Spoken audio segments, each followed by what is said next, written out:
আসসালামু আলাইকুম প্রিয় viewers, welcome to Sathi recipe house. আজকে আর একটা নিউ রেসিপি নিয়ে আসলাম।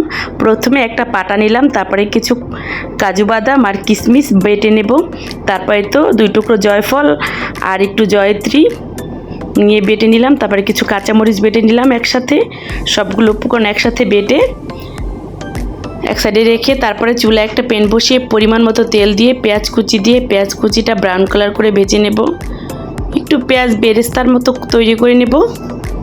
ভিউয়ার্স, রেসিপিটা ভালো লাগলে সাবস্ক্রাইব প্লিজ, বেশি ভালো লাগলে লাইক কমেন্ট শেয়ার করে পাশে থাকবেন।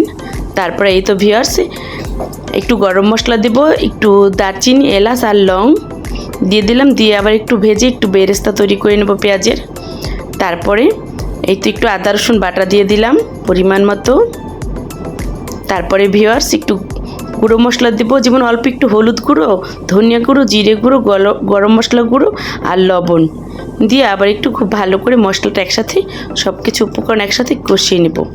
আর ওই তো পেটে রেখেছিলাম যে মশলাটা, সেটা দিয়ে দিলাম, দিয়ে সবগুলো উপকরণ একসাথে মিশিয়ে খুব ভালো করে কষিয়ে নেব ভিউয়ার্স।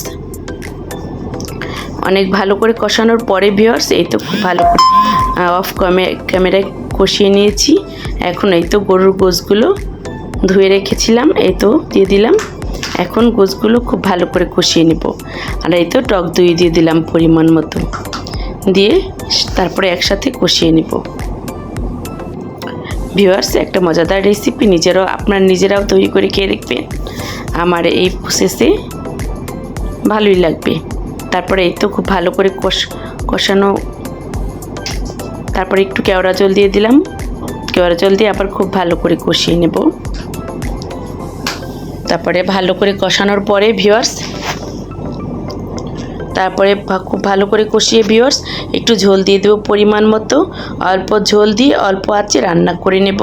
এই তো আমার রান্নাটা কমপ্লিট ভিউয়ার্স, এটা সাদা ভাত কিংবা পোলাও দিয়ে খুবই মজা লাগবে। আসসালামু আলাইকুম ভিউয়ার্স, আল্লাহ হাফেজ, ভালো থাকবেন।